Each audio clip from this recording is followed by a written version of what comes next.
نحمده ونصلي ونسلم على رسوله الكريم اما بعد فاعوذ بالله السميع العليم من الشيطان الرجيم بسم الله الرحمن الرحيم انما يريد الله ليذهب عنكم الرجس اهل البيت ويطهركم تطهيرا آمنت بالله صدق الله ومولانا العظيم وصدق رسوله النبي الكريم الامين ببركته ان الله وملائكته يصلون على النبي یا ایہا الذین آمنوا صلوا علیہ وسلموا تسلیما الصلاة والسلام علیک یا سیدی یا رسول اللہ وعلا آلک واصحابک یا سیدی یا رحمت للعالمین۔ میرے نہایتی واجب الاحترام، نہایتی معزز و محترم، نہایتی مکرم و محتشم سامعین و ناظرین اکرام، السلام علیکم ورحمت اللہ وبرکاتہ۔ ناظرین اکرام، جس چیز کی نسبت میرے آقا علیہ السلام سے ہو جائے وہ چیز پھر عام نہیں رہتی، وہ خاص ہو جاتی ہے۔ وہ کوئی بھی چیز ہو، کوئی شخصیت ہو، لیکن آج ہم جس شخصیت کا تذکرہ چھیڑے بیٹھے ہیں یہ کوئی عام شخصیت نہیں ہے، یہ وہ صرف وہ نہیں جن کو نسبت حضور سے ہے، یہ حضور کا خون ہے، یہ خون رسول ہے، یہ شہزادی رسول ہے۔ میرے کریم آقا علیہ السلام تمام نبیوں سے افضل و اعلیٰ ہے۔ حضور تشریف لائے، جیسے آپ تمام نبیوں سے افضل و اعلیٰ ہے، تو جس زمانے کو حضور سے نسبت ہوئی وہ زمانہ تمام نبیوں کے زمانوں سے افضل و اعلیٰ ہے۔ جس امت کو حضور سے نسبت ہوئی، ہم وہ غلام امتی حضور کے بیٹھے ہیں، تو اللہ نے فرمایا یہ امت تمام نبیوں کی امتوں سے افضل ہے۔ جس کتاب کو حضور سے نسبت ہوئی، قرآن مجید فرقان حمید، فرمایا یہ سابقہ گزری جتنی بھی آسمانی کتب ہیں، صحائف ہیں، ان تمام کتابوں سے افضل یہ قرآن مجید ہے۔ حضور کے جو صحابہ ہیں تمام نبیوں کے صحابہ سے افضل ہیں۔ جہاں ہر چیز جس کی نسبت حضور سے ہو رہی وہ افضل و اعلیٰ ہے، جیسے ہر چیز افضل و اعلیٰ ہے، حضور کی اہل بیت تمام نبیوں کے گھرانوں سے افضل و اعلیٰ ہے، دنیا کے تمام خاندانوں سے افضل و اعلیٰ ہے، حضور کی آل تمام اولادوں سے افضل و اعلیٰ ہے۔ جب اس گھرانے کی شان اہل حق سے پوچھیے تو کھڑی شریف میں آرام فرما ایک اللہ کا فقیر جس کو میاں محمد بخش کے نام سے دنیا جانتی ہے رحمت اللہ تعالی علیہ، آپ فرماتے ہیں آل اولاد تیری دام منگتا، میں کنگال زیانی پاؤ خیر محمد تائیں صدقہ شاہ جیلانی۔ بظاہر دیکھیں اللہ کے ولی بھی ہیں، درجہ ولایت پر بھی فائز ہیں، علم بھی عروج کا ہے، شاعر بھی ہیں اور اپنی شاعری میں قرآن کی تفسیر بھی اتاری ہے، فقیر بھی ہیں، لاکھوں مریدوں کے پیر بھی ہیں، لیکن جب آل رسول کی بات آتی ہے تو فرماتے ہیں آل اولاد تیری دا میں منگتا۔ حضور اس نسبت کے علاوہ میرے پاس ہے ہی کیا، میں کنگال زیانی۔ حضور یہ سب شان و شوکت، یہ ولایت، یہ مرتبہ، یہ سب کچھ حضور آپ کے آل کا ہی تو صدقہ ہے، آپ کی آل کی نوکری کا صدقہ ہے۔ یہ اللہ رب العالمین نے اس گھرانے کو شان عطا فرمائی۔ امام اہل سنت اعلیٰ حضرت علیہ رحمہ کی بارگاہ میں چلتے ہیں، فرماتے ہیں تیری نسل پاک میں ہے بچہ بچہ نور کا، تو ہے عین نور تیرا سب گھرانہ نور کا۔ پوچھنے والوں نے پوچھا حضور برے صغیر پاک و ہند میں آپ بھی ہوئے ہیں، اور بھی بڑی قومیں پائی جاتی ہیں، ان کے قصیدے نہیں لکھے، ان کے قصیدے کیوں لکھے ہیں؟ فرمایا سادات کی شان میں میرا قلم اس لیے اٹھتا ہے، حضور کی آل کی شان میں میرا قلم اس لیے اٹھتا ہے کیونکہ ان کی رگوں میں میرے مصطفیٰ کریم کا خون دوڑ رہا ہے۔ جو بھی اس دنیا میں رہ کر، میرے مرشد کریم فرماتے ہیں جو بھی اس دنیا میں رہ کر مقام ولایت پر فائز ہوا اور ایمان کے درجہ کمال پر فائز ہوا، اس کی اصل اور بنیاد یہ تھی کہ اس کے سینے میں اہل بیت اطہار کی محبت رچی بسی تھی۔ اس وقت تک ایمان کامل نہیں ہوتا جب تک سینے میں آل رسول کی محبت نہ ہو۔ اللہ رب العالمین نے ارشاد فرمایا انما یرید اللہ لیذھب عنکم الرجس اہل البیت ویطہرکم تطہیرا۔ اللہ تو یہی چاہتا ہے جن کی پاکی کے ذکر میں رب کی چاہت شامل ہو، اس پاک گھرانے کی شان کا علم کیا ہوگا۔ تو پھر مجھے کہنے دیجئے کہ پاکی پھر پاک بنتی ہے اس گھرانے کے قدموں کو چوم کر۔ اور میں آپ کو بتاؤں جو اہل بیت اطہار سے پیار کرتا ہے، جو محبت رکھتا ہے، حسن عقیدت رکھتا ہے، صدق کے دل سے محبت کرتا ہے، جس کے دل میں نفاق نہیں ہوتا، یہ بھی اللہ کی توفیق سے۔ اہل بیت کی محبت ہر کسی کو نصیب نہیں ہوتی، یہ نصیب والوں کو نصیب ہوتی ہے۔ وہ خود بھی پاک ہیں اور جن کے سینے پاک ہوتے ہیں انہی کے سینوں میں ان کی محبت بسی بھی ہوتی ہے۔ ایک دوسرے مقام پر قرآن مجید فرقان حمید میں اللہ رب العالمین نے ارشاد فرمایا قل لا اسألکم علیہ اجرا الا المودۃ فی القربى، کہ محبوب فرما دیجئے ہم ان سے کوئی اجرت نہیں مانگتے، فقط اہل قرابت کی محبت چاہتے ہیں، اور محبت بھی مودت والی۔ صرف محبت ہو تو محبت کے بغیر انسان جی سکتا ہے، لیکن محبت اگر درجہ مودت پر ہو تو پھر انسان کا اس مودت کے بغیر جینا محال ہے، جی نہیں سکتا۔ آل بیت کی محبت ایمان کی شرائط میں شامل ہے۔ کوئی شخص یہ کہے میں نے حضور کا کلمہ پڑھ لیا، حضور سے پیار کرتا ہوں، نمازیں بھی پڑھتا ہوں، روزے بھی رکھتا ہوں، لیکن دل میں بغض آل رسول ہو یا بغض اصحاب رسول ہو تو اس کے کلمے کا کوئی فائدہ نہیں، اس کی نمازوں کا اس کو کوئی فائدہ نہیں۔ بس یوں سمجھ لیجئے کہ ہر اس ہستی سے پیار کرنا ہے جس سے میرے آقا نے پیار فرمایا ہے، اور ہستیاں بھی ایسی فرمایا کہ اگر اللہ کی چاہت چاہتے ہو تو ان سے پیار کرو، اللہ تم سے بھی پیار فرمائے گا۔ اور اگر اس گھر سے دشمنی کی، اس گھر سے دھتکارے گئے، پھر یوں سمجھ لو یہ زندگی بھی تمہاری ہلاکت کی طرف ہے، آخرت بھی تمہاری ہلاکت کی طرف ہے۔ نہ زندگی میں کچھ پا سکو گے، نہ آخرت میں کچھ پا سکو گے۔ اور میرے دوستوں یہ دنیا تو ایسی ہے کہ آپ جب 60 سال کی عمر سے جاتے ہیں دنیا بھی ریٹائرمنٹ دے دیتی ہے۔ کوئی بڑا آفیسر ہے، کوئی ڈاکٹر ہے، کوئی پروفیسر ہے، کسی بھی عہدے پر فائز ہو، دنیا بھی ایک دن آتا ہے کہتی ہے کہ اب تم اس سیٹ کے قابل نہیں رہے، اب تمہیں جانا ہوگا۔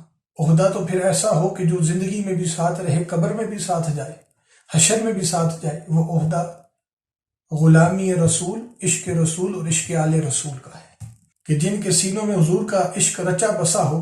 مزہ اس بات کا ہے کہ جب روز محشر حضور کی بارگاہ میں پیش ہوں تو حضور فرمائیں یہ میری آل کے عاشق غلام آ رہے ہیں، یہ میری آل سے پیار کرنے والے آ رہے ہیں، یہ مجھ سے پیار کرنے والے آ رہے ہیں۔ اس لیے اپنی زندگی کو ایسے سنواریے کہ آخرت میں ندامت نہ ہو، بلکہ حضور ہمیں دیکھیں، ہم غلاموں کو دیکھ کر خوش ہو جائیں، فرمائیں میرے غلام آ رہے ہیں۔ اہل بیت اطہار کی محبت واجب ہے اور ایمان کی شرائط میں جیسے میں نے عرض کیا شامل ہے، اور اس پہ متعدد احادیث مبارکہ موجود ہیں۔ قال رسول اللہ صلی اللہ علیہ وسلم ادبوا اولادکم علی 3 خصال حب نبیکم وحب اہل بیتہ وعلی قراءۃ القرآن۔ رسول خدا صلی اللہ علیہ وسلم نے ارشاد فرمایا کہ اپنی اولاد کو 3 باتوں کی تلقین کرو۔ اب یہ 3 باتیں کیا ہیں؟ یہ ایمان کی شرائط میں شامل ہے۔ اپنی اولاد کو 3 باتوں پر تادیب کرو، اپنے نبی کی محبت پر، ان کی اہل بیت کی محبت پر، اور قرآن پاک پڑھنے پر۔ میرے دوستوں یہ 3 باتوں کی تلقین آقا علیہ الصلوۃ والسلام نے ارشاد فرمائی، اور کن کو فرمائی؟ جو اہل ایمان والدین ہیں۔ اپنے بچوں کو یہ نصیحت بار بار کرو، ان کی تربیت کرو، ان کو تلقین کرو۔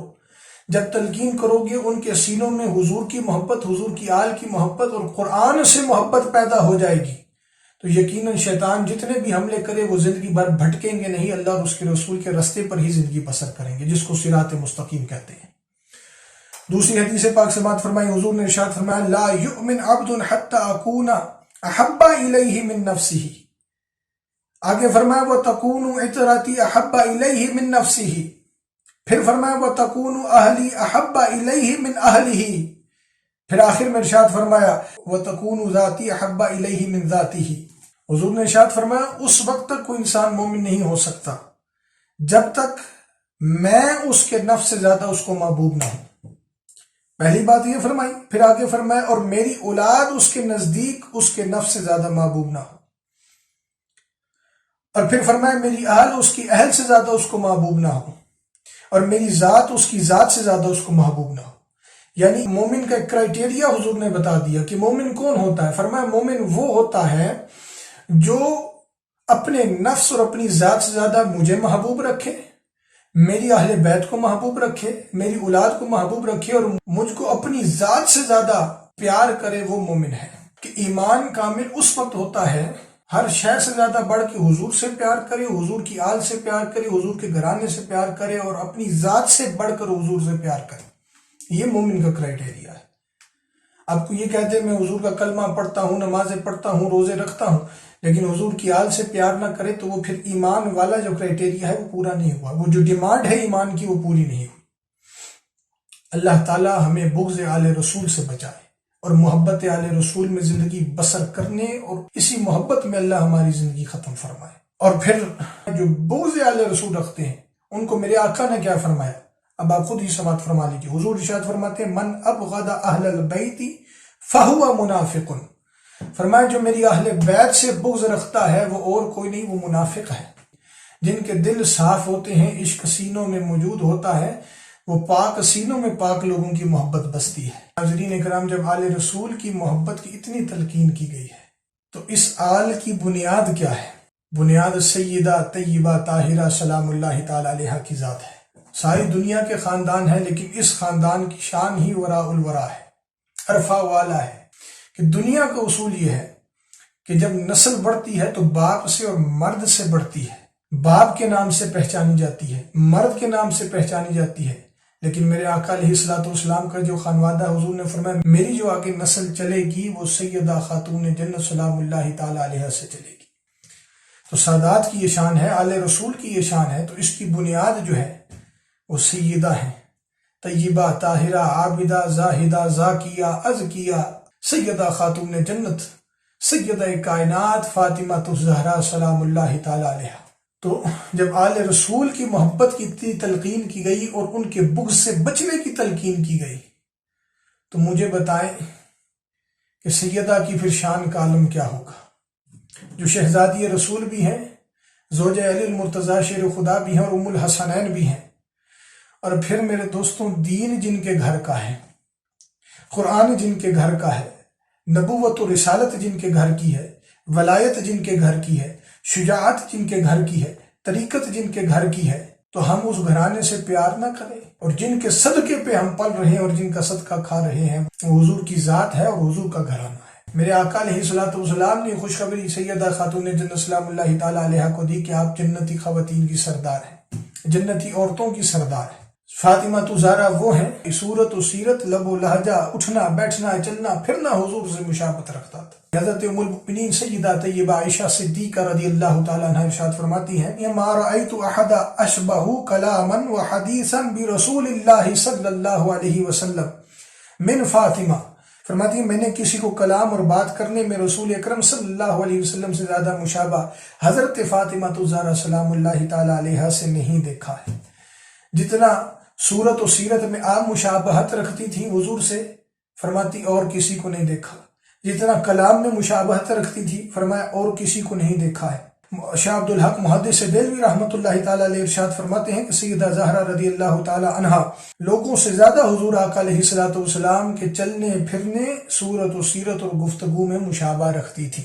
جب جب شہزادی رسول حضور کی بارگاہ میں چلی آتی حضور کھڑے ہو جاتے۔ بعض روایات میں موجود ہے کہ حضور کھڑے بھی ہو جاتے اور اپنی جگہ پہ بٹھاتے اور آپ کے ہاتھوں کو بوسہ دیتے۔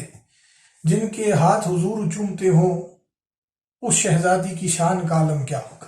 جن کی بارگاہ میں جبریل امی آئے تو حضور کھڑے نہیں ہوتے تھے، سیدہ خاتون جنت آ جائیں تو حضور کھڑے ہو جاتے تھے۔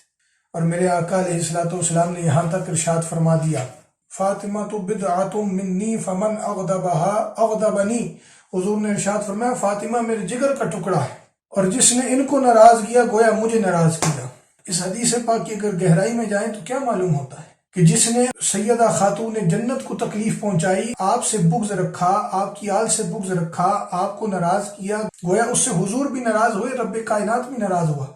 لیکن اس کے برعکس دیکھیں، جس نے فاطمہ الزہرا سے پیار کیا، جس نے ان کو راضی کیا، جس نے ان سے محبت کی، ان کی آل کی غلامی کی، حضور اس سے راضی بھی ہوئے، رب کائنات بھی راضی ہوا ہے۔ عظمت و شان کی حامل سیدہ خاتون جنت کہ جن کی آمد پر حضور کھڑے ہو جائیں، وہ ایک مرتبہ آئیں حضور ایک مرتبہ کھڑے ہوں، ایک دن میں 20 مرتبہ آئیں حضور 20 مرتبہ کھڑے ہو جائیں۔ جس شہزادی کو حضور فرمائے یہ میرے جگر کا ٹکڑا ہے، جس نے ان کو ناراض کیا گویا مجھ کو ناراض کیا، اور جن کو حضور فرمائے کہ یہ جنت کی عورتوں کی سردار ہے۔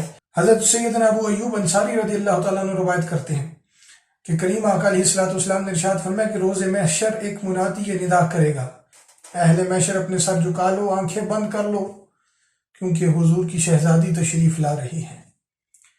بس تمام اہل محشر اپنے جبینوں کو جھکا لیں گے، اپنے سروں کو جھکا لیں گے، آنکھیں بند کر لیں گے، یہاں تک کہ سیدہ پل صراط سے گزر جائیں گی، 70,000 حوروں کے جھرمٹ میں چمکتی بجلی کی طرح گزر جائیں گی۔ کیونکہ تیری نسل پاک میں ہے بچہ بچہ نور کا، اور تو ہے عین نور، تیرا سب گھرانہ نور کا۔ جب حضور کی ولادت ہوئی تو مائی صاحبہ فرماتی ہیں، سیدہ آمینہ رضی اللہ تعالیٰ عنہ فرماتی ہیں، مجھ سے ایک ایسا نور چمکا کہ شام کے محلات عیاں ہو گئے۔ جب سیدہ خاتون جنت کی ولادت ہوئی تو دیکھنے والوں نے دیکھا کہ اس وقت بھی ایک نور چمکا کہ مکان بھی روشن ہو گیا، مکہ کی گلیاں بھی روشن ہو گئی۔